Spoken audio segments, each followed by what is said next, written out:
So hi, everyone. Like Joy said, I'm Robin Palmer. I'm with the Secretary of State's office. I'm very happy to be here.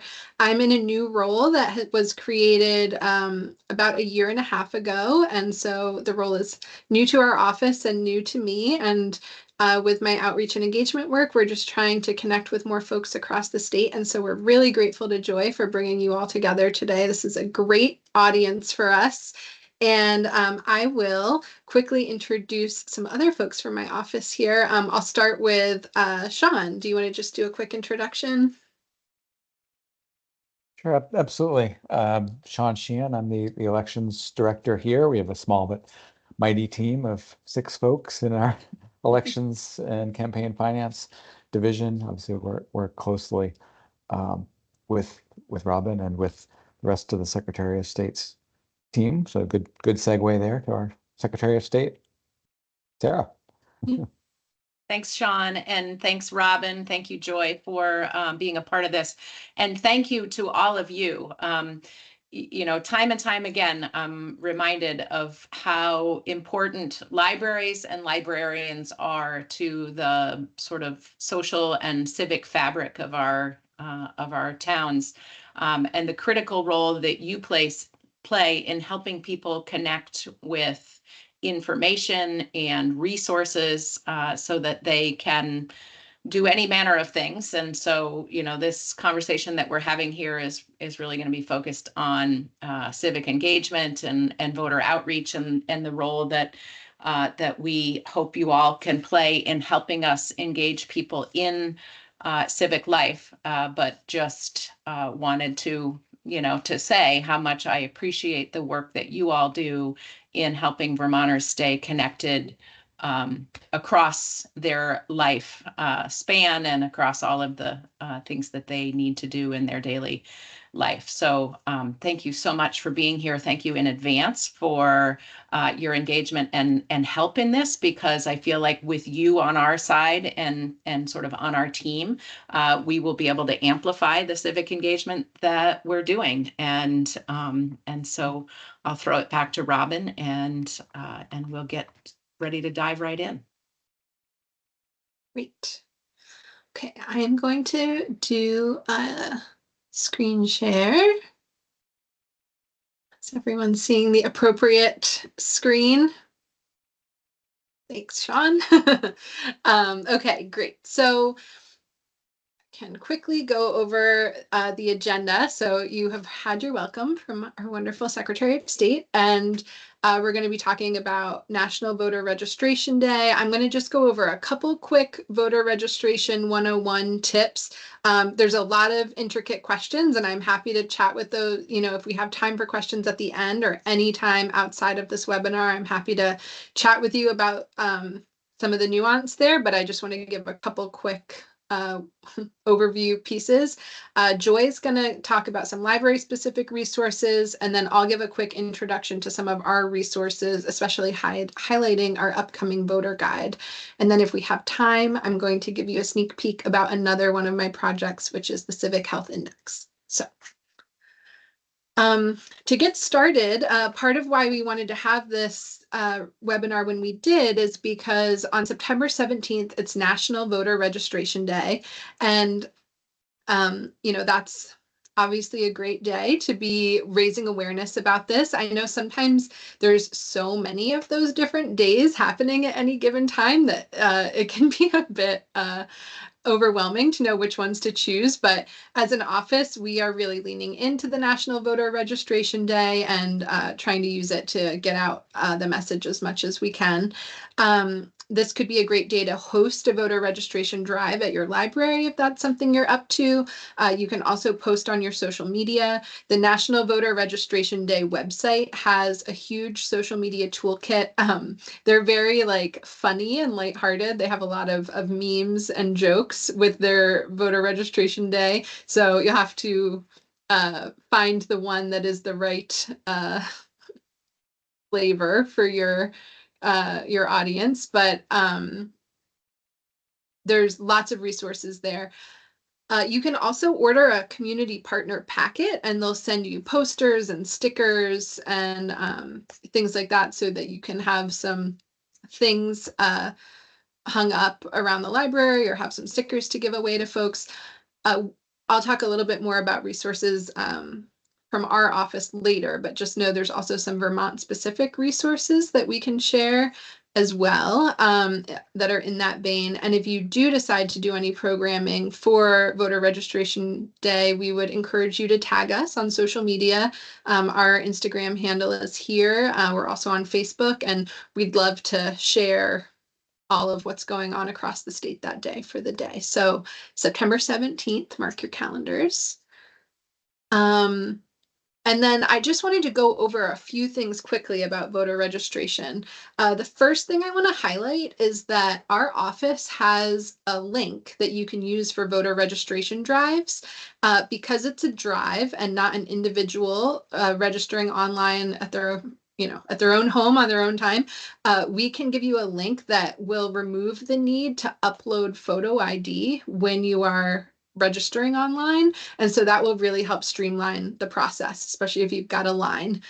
Maybe it's optimistic to think that there's a line, but you never know. So you can reach out to me and we can share that link with you or share a QR code with you to that link if you'd like to use that for your voter registration drive. A lot of people prefer using the paper form. It's interesting.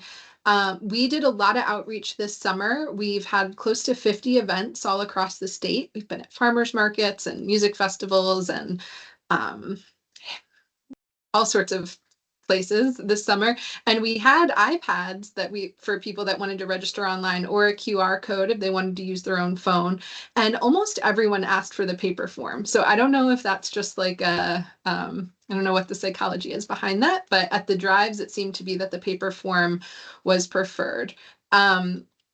This outline lays out some of the pros and cons of paper versus online. Really, the main difference, assuming that you have internet access, which as a library you will, the main difference is that the forms, there's a layer of responsibility for you to make sure that they get to the correct town clerk once you've collected them as part of the drive. So if people are registering online, it happens automatically.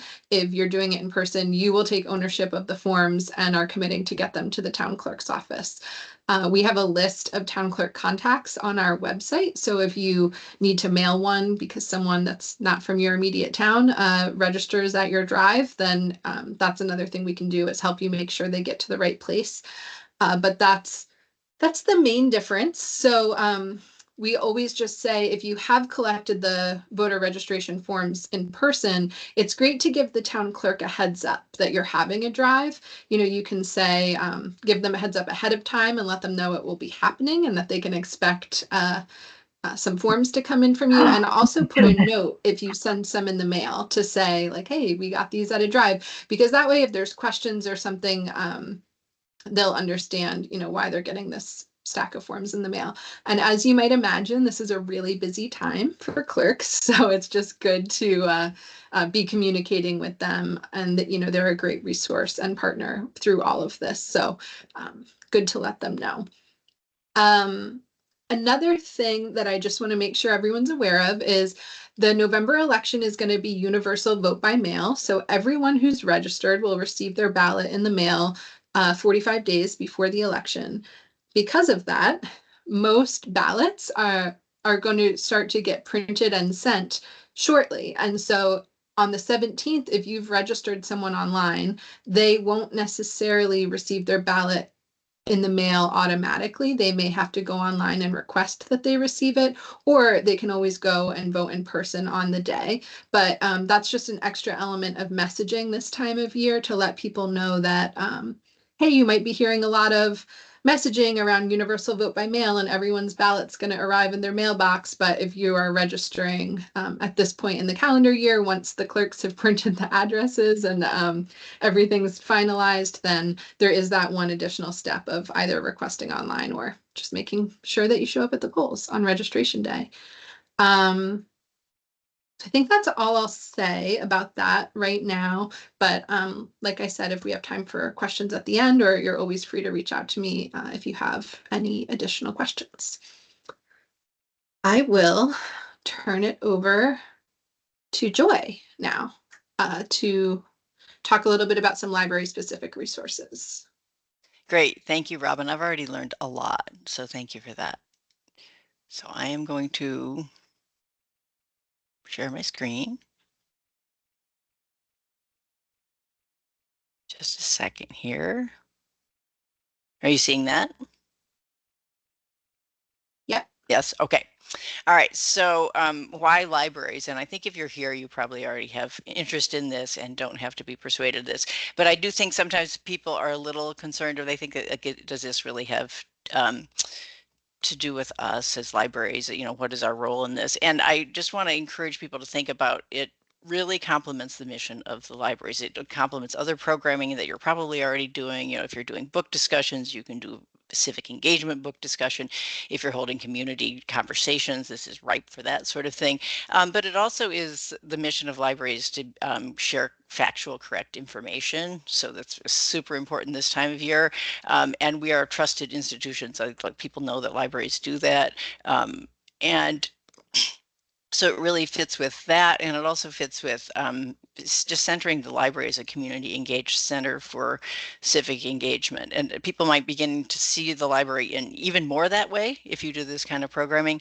Another thing that I'm excited about with this is just thinking that you can maybe possibly reach out to different people that you have not connected with before through this, through partnerships that you might work with in this kind of programming. And then also just people might realize, oh, I didn't really know that the library did things like that. So it's there's a lot of threads for this, I think, that connect libraries to this sort of work. And the other thing, just in terms of sharing information and sharing the information about the issues that are going on, you're connecting people with things that they care about. So that's something that we do all the time. And we all the time, it's pretty common for us to connect people to information that might not be something that we agree with or that we're interested in, but that's okay because we do that anyway. We don't pick and choose what information we're going to choose. So you might be interacting with somebody over these kind of topics about, and you might be in very different opinions about the political climate, but you know, that's what we do. We share information in an inclusive way. So I'm going to move on to, do you see the next slide here, Robin? I just want to make sure this is working right. Okay, so just to keep in mind some things that you can't do. So you can hold a voter drive. You can definitely share information about you know, where to go, when to do the deadlines. But what you cannot do, you cannot act in a partisan way in your role as the library staff or the library as an organization. So you can't endorse candidates or political parties. You can't donate money as an organization. And you should be careful about expressing your personal opinions. You know, avoid wearing political buttons or T-shirts or at work. If you're doing displays, try to make them from different points of view. You know, don't only put up, you know, books that are about, or materials that are about one side of the election. And then be careful about that on the library website as well, the library social media. And just a note about the library listserv as well, that is public record. So, you know, just use discretion when you're using that as well, and in your promotion, and even when you're talking about collections and things on the listserv, that is public record. And so you should be acting in your position as the library staff, not your personal opinion. And remember also that you know, there's a diverse set of people reading that listserv too, and just in terms of professional respect, being very opinionated about that is not only unprofessional, but it also can alienate your colleagues, which we don't want to do. So on to the fun stuff of what you can do. There are so many fun things. So you can remind, as I said, you can remind people of deadlines and voting dates. You can share voting guides, but make sure that you don't do that. You know, don't pick and choose who you're sharing guides about. Information about how government works. Like, this would be a really interesting program to have, like maybe the League of Women Voters come in and do something about just what are the positions that we're voting on. I mean, I think that, you know, we know about president and vice president and stuff, but there's a lot of other positions too that are, you know, trickle all the way down to very, very local. And so just learning more about how that works. a lot of us haven't taken like a civics class in many, many years, and could use a reminder on that. There might be people who are new citizens to the United States who they actually, if they've passed the citizen test, might know more about it than many of us do. But just it's a exciting sort of that democracy is really cool. So I like having a program that like kind of breaks that down for people. You can do the things that Robin's already talked about, how to apply for a mail-in ballot, how to register for voting, where they should go, what are the hours of those places. So that's all totally fine to share. Just, keep it nonpartisan. And so not only are some of these things required by law that you don't talk about certain things or that you don't act in a partisan way, but it also, the more inclusive you can be, that's, again, that really maps with the library mission of being open to everybody and people of all different opinions. And again, just a reminder, you can become a partner for National Voter Registration Day. You can also just promote it on your own without being a partner, but they do have those great resources. And then I'm going to say this a few times, like as I said, I've already learned a lot from Robin in like the first 10 minutes. So share this information. We are recording this, and this will be on Niche Academy because there's going to be a lot of information shared. But this is all stuff we're sharing with you, but then you can go and share with your patrons in a lot of different ways. You can share verbally through programming. You can post things on your websites. Talk about it to people. Be very open to questions about this sort of thing. I do want to say, just in case you get pushback about this, this is probably not likely to happen, but there could be people who think that if you're engaging this kind of programming, that it's too political for the library to do. So know your community and just, tailor your information relative to your community, shape your messaging, and invite, you want to be inviting people in, not alienating people. So again, that's another argument for not being partisan, because the library is for everybody. And you can incorporate this into other library work and services too. So then it won't feel like, to a patron who might be, or a taxpayer who might be like, is this what the library should be doing? It's part of programming. It's part of collection development, right? It's like, it's part of doing outreach and bringing other people into the library and working with other organizations in your town. So it's not just like, oh, it's election season, so suddenly the library is doing political things. It's not that at all. It's election season, and the library, as it always does, is responding to what's going on locally and nationally, and tailoring their services to that. One way to invite people in is to literally invite them in, invite somebody to come in and present a program, or tailor your promotion to programmings to groups that you might not normally have in the library. And again, like repeating that library mission, and how it connects to that. I do have a link on here. A Crisis Prevention Institute has a set of de-escalation tips that you can look at later, should you need them, because, people do get very opinionated this time of year. You might be hosting a conversation. If you decide to host a community conversation, you might want to take a look at this ahead of time just to be prepared.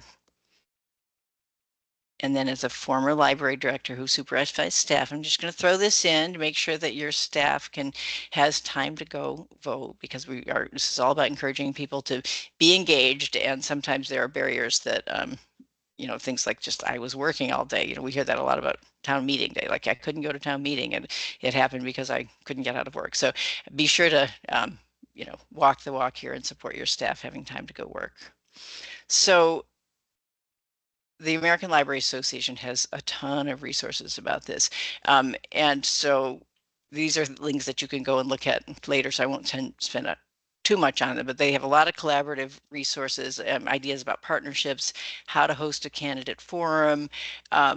They have toolkits from the League of Women Voters. They have short, like 4-page, and there's even 1-page sort of toolkit. So that will help to, if you want to just have talking points.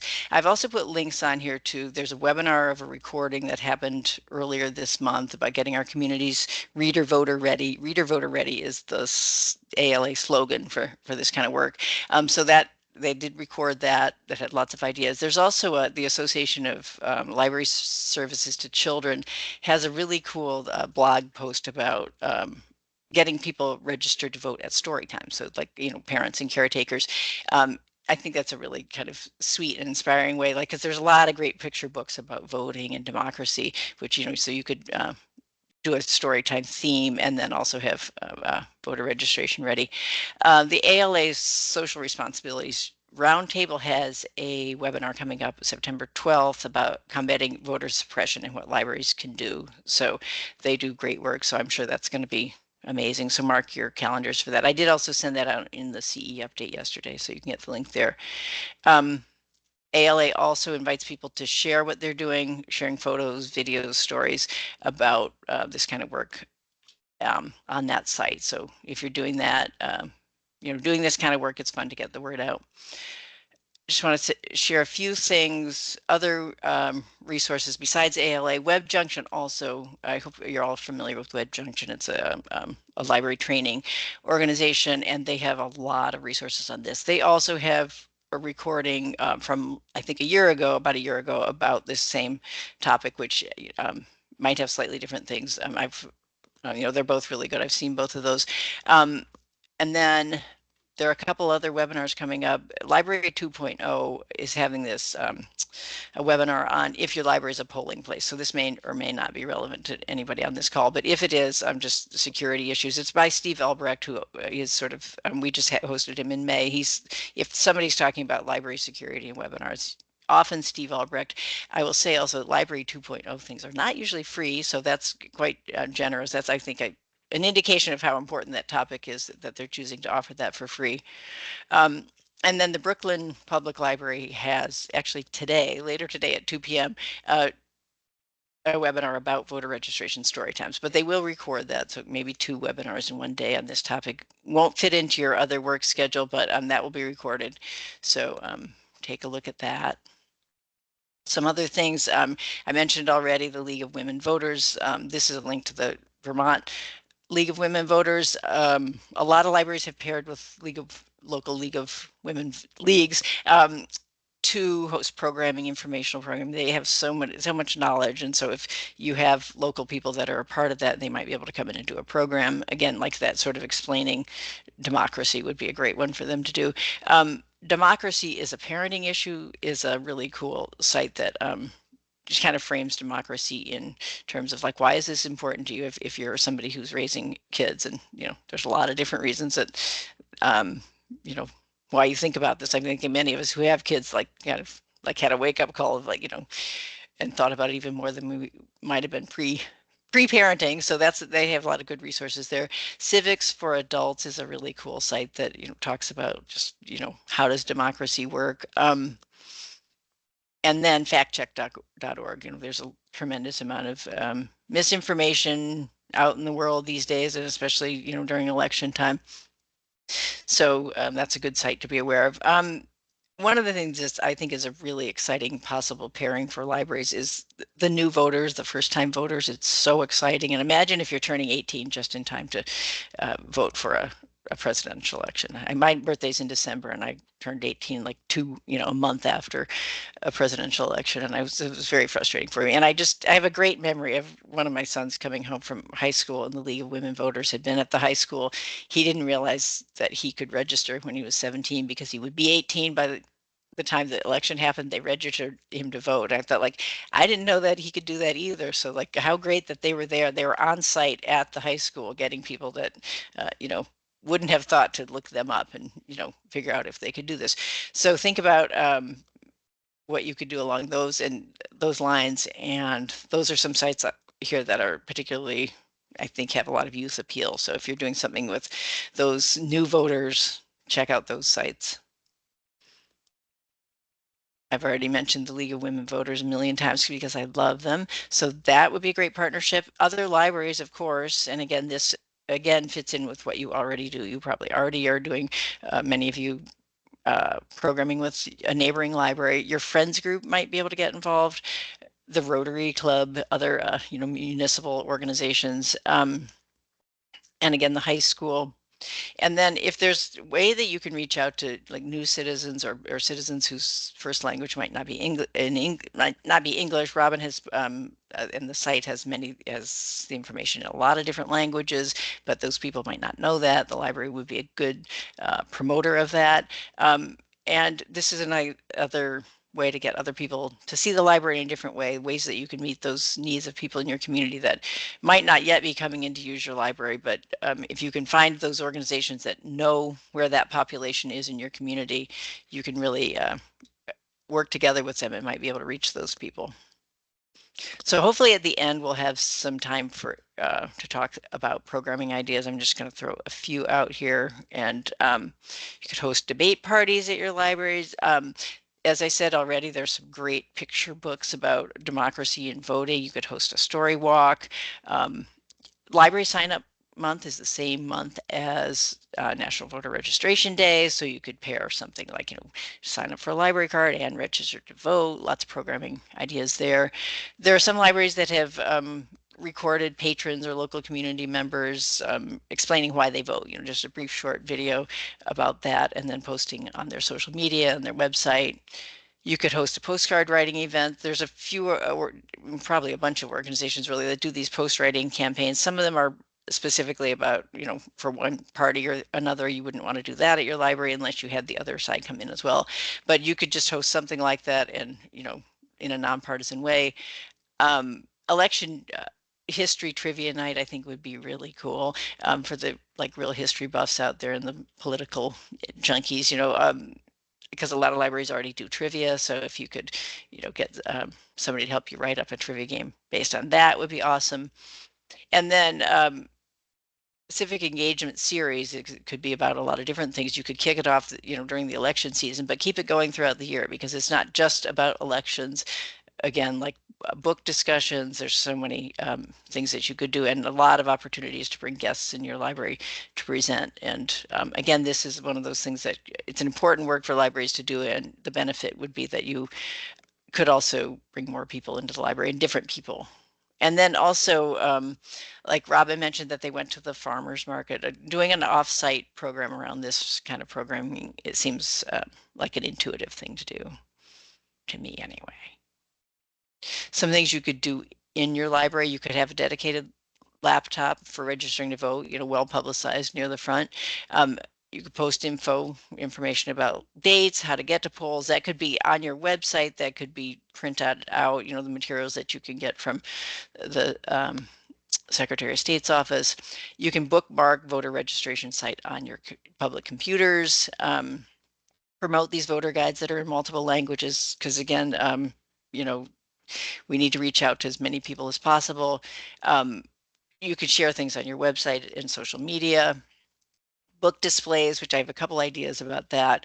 And again, libraries staff are very used to helping people navigate through things online things that they might be confused with. I'm sure we've all helped people find government information that is, if they're not comfortable finding that. So be available to, help them with that. I like the idea. There one of these webinars that is recorded, somebody had an example of like a little diorama of like somebody voting, and it was stuffed toys, but you could do action figures, stuffed toys. And again, like if you don't have a lot of energy for this, you can always post and repost these things that the social media kits that are prepared for you. So just you at the very least could share those. I have a couple links here to really good book lists about related books for adults, and then also for youth. The youth one has all ages, from picture books all up through young adults. So that's, great opportunity for displays, and also for some collection development. This is a good time to maybe buy some new books. That Represent book on the top there is quite new. It was just published this summer. So if you haven't gotten that one is good. And then final thought, and I know we're all waiting for there to be a picture of my dog on one of my slides. There he is, encouraging people to vote, not just in national elections, but this was the primary that just happened earlier, and he was able to go in with me. So yeah, it's all year round. This is something to do. And again, you don't have to host a huge thing. Just anything that you can do would be helpful. So yay democracy, yay libraries. And I'm done. Turn it back to you, Robin. All right. Thanks, Joy. That was also really useful for me to hear all of that. So I appreciate you pulling all of that together. I'm going to go back to sharing my screen here. Okay, so I wanted to talk a little bit about some Vermont specific resources that we have available.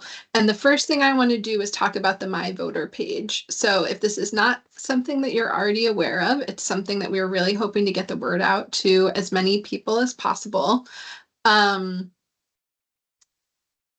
The My Voter page is something that everyone already has an account on if they are registered to vote. And it's when you go to it, you can put in your information and it's going to bring up your voter profile. So this is a place where you can check your registration status. You can see where your polling place is. You can find the contact for your town clerk. This is where you can request an absentee ballot. If you vote by mail, you're able to track your ballot and make sure that it has arrived at your town clerk's office. If there was an issue with it, like you forgot to sign a part where you're supposed to put a signature on one of the envelopes, there will actually be a notice there letting you know that it wasn't counted and why. And if you find that before Election Day, you can reach out to your town clerk's office to fix your ballot. It's called curing. So you can cure your ballot if you notice that it has not been counted because of an error in submission. And so we really, I did all of this tabling this summer. We talked to people all across the state.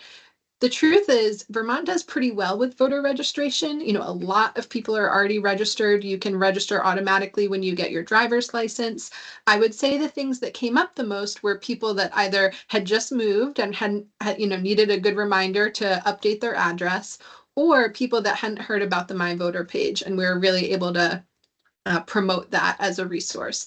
And one of the reasons we want to promote it as a resource more than ever is because that's also going to be the home of our online voter guide, which is a new resource that our office is putting together.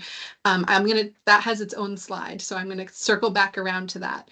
But we have these postcards, which you can see here. The back has some general election reminders, but the front is this My Voter page. And we have those postcards. So if you'd like some of those to share, have on your resource table or one to stick on a bulletin board or whatever that may be, we have that. And we also have some resources from partners like the League of Women Voters and also Disability Rights Vermont around accessible voting. And so if you're interested in like a little collection of print resources as handouts, I can send you a package of those. We also have a lot of fun stickers and buttons. So if you're hosting a drive, we can, send you voter registration forms. We can send you I registered to vote today stickers because everyone loves their sticker. But we also have these stickers that you can see here that say your vote is your voice. And we have buttons with the same design on them. We've been giving them out all summer, and it's been really fun to see a few bumper stickers out in the wild, at the grocery store or something. So that's something that we have that we can offer. Another thing that we have available is a social media toolkit with lots of reminders and updates about election season. I think there's 18 graphics total. I have the link here to it, so I will drop that in the chat, but there's a folder where you can access all of the images if you'd like to post them, as Joy said, on your own social media. I'd also really encourage all of you to follow us. We just hired the Vermont Secretary of State's first ever full-time communications person. It's a little bit shocking to me that didn't exist sooner, but my colleague there is really ramping up our public facing communications. And if you follow us on our Instagram page, you'll not only see this toolkit, but lots of other important information and reminders going out that you can always share from that source as well. The last thing I wanted to quickly mention was our Freedom and Unity comics. This is something I hope that many of you have already heard about. They've been around for about 2 years. So this amazing resource predates me in this role, but it was a collaboration between our office, the Vermont Humanities Council, and the Center for Cartoon Studies down in White River Junction. And it's a really great, as it's called, a graphic guide to civic and democracy in Vermont. We're really proud of it. We've had a lot of fun giving it out all across the state this summer. And we're also working to create a classroom guide for teachers who can request a set of the comics along with some ideas on how to use them in the classroom. So that's coming soon. And, our relationship with the Center for Cartoon Studies is ongoing. We're working on a new resource for them that's going to be part of the State House tour. When 4th and 5th graders go, they'll receive this resource that we're working on with the Center for Cartoon Studies about state government. And they also designed like all of these graphics that we're using. So in our social media toolkit, these, rolling hills of Vermont here on our PowerPoint presentation, and our stickers and logo, the Your Vote, Your Voice, is all designed by the same cartoon artist. So we're trying to, make things seem a little bit more fun and exciting and Vermonty as we work to get out the vote. So just because I have a group of librarians here, I also feel like I should mention that. Oh, I'm sorry, Joy, I see your hand. Go ahead. I just wanted to check, is there a way that libraries can get multiple copies of Freedom and Unity to give out at their libraries? Yes. Yeah, we recently reordered a new run of 10,000 of them. And so if we have many to distribute, and we'll be happy to give them to you. I will say, like, we're still trying to figure out the right way to mail a larger amount. So I've been mostly delivering them when I find myself in different parts of the state, but we can certainly work to get you some one way or the other. So that's these are all things that you can reach out to me to request if you want stickers, if you want postcards, comics. And I also have some of the National Voter Registration Day stickers and posters as well, because they gave us a big partner pack and we just don't need as many as we have. So happy to provide all of that. What I was going to mention is that the primary artist that worked on Freedom and Unity, his name is Dan Knott, and he's just a pleasure to work with. He's a really amazing human being, but he was also recently on the finalist list for the National Book Award for his young adult graphic novel, and he won the Vermont Book Award. It's called Hidden Systems, and it's a graphic novel about the way electricity, water, and the internet work. And so he just does a really great job of taking these complex systems that we don't dig into and laying them out in a, young person friendly graphic way. And maybe many of you already know about Dan, but I just wanted to mention him on here because he's been such a great partner, and it was so exciting to see his book get all of that recognition this year. Okay, so the big resource I wanted to talk to everyone about is our voter guide, and it actually is going to have a lot of things that Joy previously mentioned that might be useful for libraries to share with the folks that are visiting. So the voter guide is going to be on the My Voter page. So when you go to your My Voter page, you'll see all of the things. You can request your absentee ballot, find your polling place. There's also going to be a voter guide there. And the way it works in the My Voter page is it's going to bring up your specific ballot. So it's going to have candidate statements for all statewide and legislative candidates. We didn't do justice of the peace. That's just couple hundred too many people for me to manage the incoming part of that. But the voter guide will have candidate statements for all statewide and legislative candidates. It'll have their statement, it'll have links to their website and their social media, their contact information, a photo, and it'll be laid out exactly as alongside your sample ballot. So you can look at what your ballot's going to look like, and then you can click and read about each candidate right there in a row.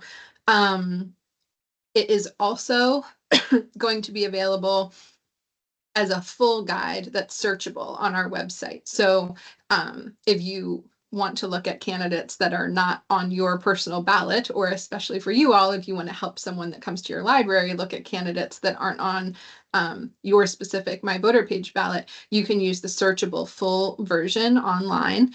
And it's pretty cool because you'll be able, we can't show you yet because the back end is still a bit of a mess. We're figuring it all out, but it's going to go live around September 23rd, which is the same time that ballots will be mailed will be mailed out. And the searchable guide, you can search by district if you wanted to pull up a certain district, or you could search by issue. So if you wanted to put the word library into the voter guide and see if it came up in any candidate statements, you would be able to do that, or any other keyword that you were interested in seeing. And so we're really excited about this resource, but of course, it's a lot of work on our end, and we want people to use it. And so you all could really be partners with us in helping make sure people are aware of this resource, know how to access it. In the ballots that will be being sent out, there's an insert that tells people about the online voter guide, and it refers people to the My Voter page. We are aware that not everyone is going to have internet access or maybe feel as internet savvy. There will be an option for people to reach out to our office for a printed version, but we're really trying to keep it online as much as possible. And so we also wrote on the inserts, if you don't have internet access and would like to access your voter guide, go to your public library, you can, get on a computer there and view your guide. But we just wanted to give a heads up to everyone that that was a recommendation we made, and make sure that you all are aware of the voter guide and would be able to help someone navigate it if they were looking to do that. So yeah, we're excited that it can be specific to you and narrow, so people don't have to sort through, a phone book long thing of candidate statements to find the folks on their ballot. But then also the whole thing is available for people that have an interest or a need to see something broader than just their ballot.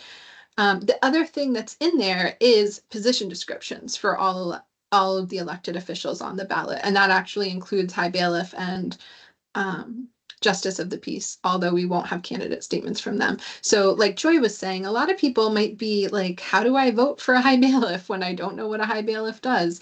And so we have written little job descriptions of each elected office, and there's an additional resources tab in the voter guide that will list all of those out. And we're hoping to kind of reformat those in a few different ways and be using those statements more and more with our civic education work. So excited to hear from Joy that that's something that she thought, would also be useful for people, because we have had the sense that that is something that we'd like to focus on a bit more. So I think that's all I need to say about the voter guide. But yeah, we are excited that it's going to exist, and we hope that it helps people, especially because people are going to be receiving their ballots in the mail, and they'll have time to sit with them for a bit before they send them back. It's nice to provide this resource that can help them navigate the ballot and make some decisions.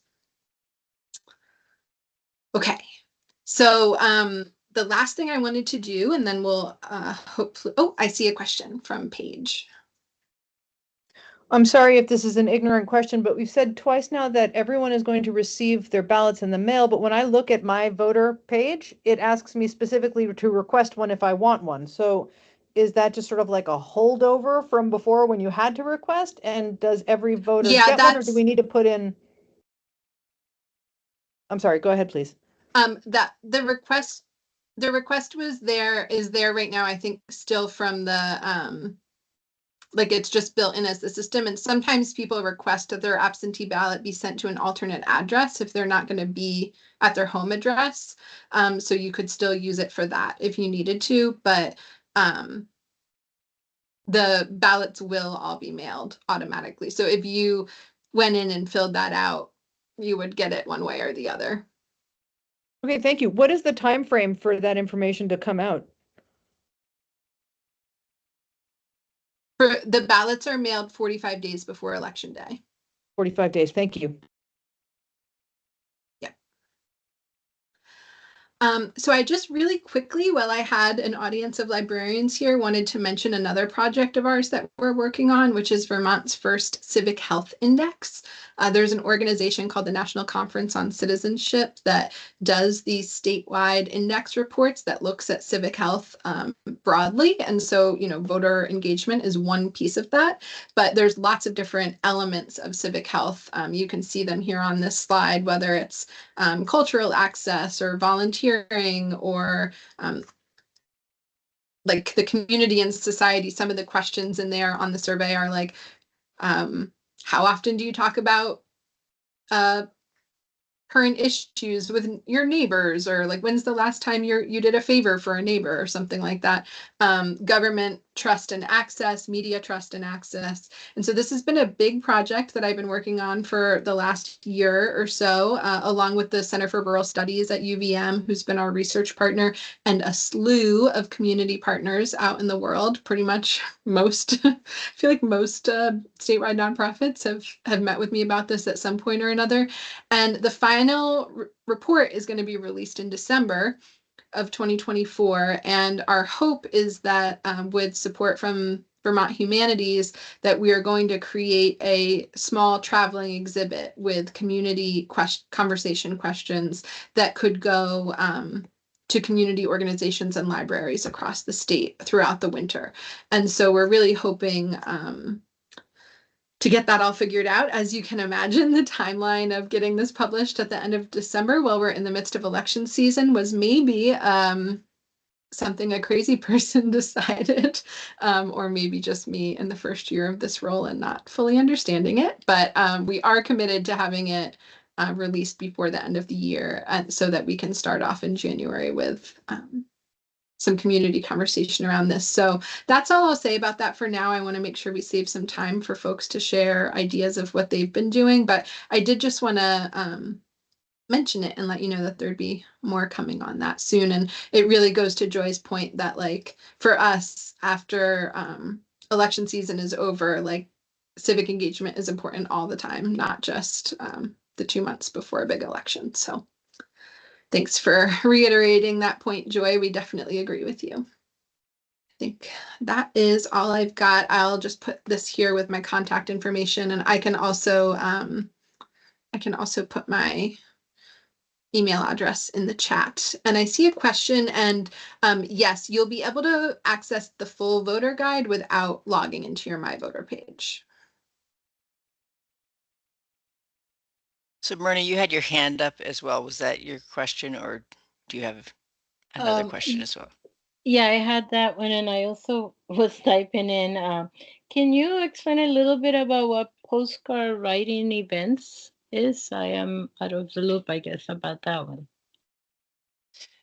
Yeah, so I think we both mentioned postcards at some point. So there's this organizations where they'll send you postcards and and actually tell you what to write, or you can just do sort of a home DIY version of it. And the thought about doing it as a library program would just be to be gathering people and doing it. You know, sometimes people are more likely to do something like that if there's a group. You know, everybody's going to get together and send off postcards for an hour. So it's just to get the vote out, or you know, just for your own personal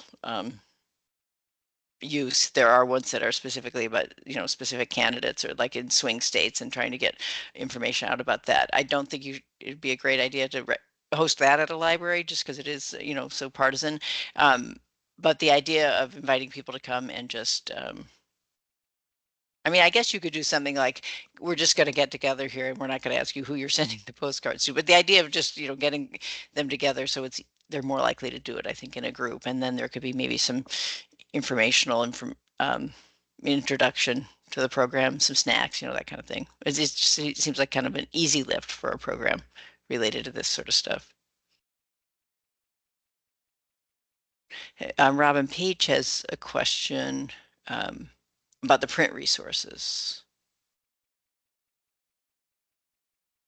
Oh, no problem. Yeah, Paige, you can just send me an email there and let me know what you'd like, you know, and if there's if you want parts of it but not all of it, and maybe a sense of numbers. We might end up having to get a few things reprinted, but I can probably, you know, send a fair amount to most people. So does anyone have other questions for Paige? I mean, for Robin or for Paige, or me about this, or our other guests? And I wanted to put a question out to you all. I was, you know, thinking about, well, well, first of all, do you have any ideas now about programming you might do? But also thinking, does anyone have like favorite titles that they, if you were to make a book display in the next few months related to civic engagement and voter engagement, any favorite titles?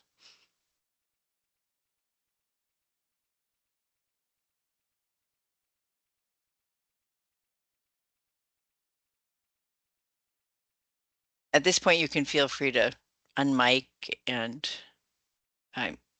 speak, or turn on your mic and speak.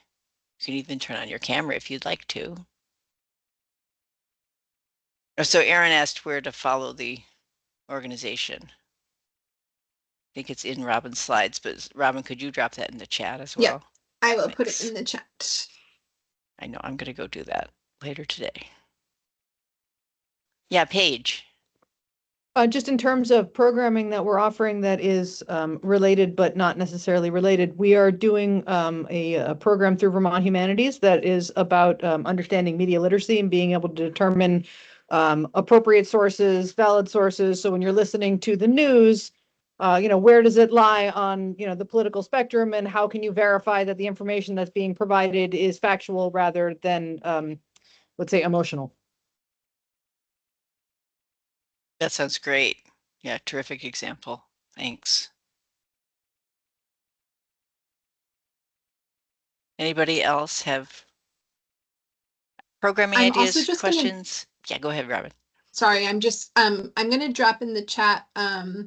I know that I shared this with you a while ago, Joy, and it went out in a newsletter, but I'll just highlight again. We also have a 8-minute video about election security where we interview town clerks from across the state that talk about different steps that they take to make elections secure. And that might just be another resource that might be of interest. I'll drop the link to that in the chat.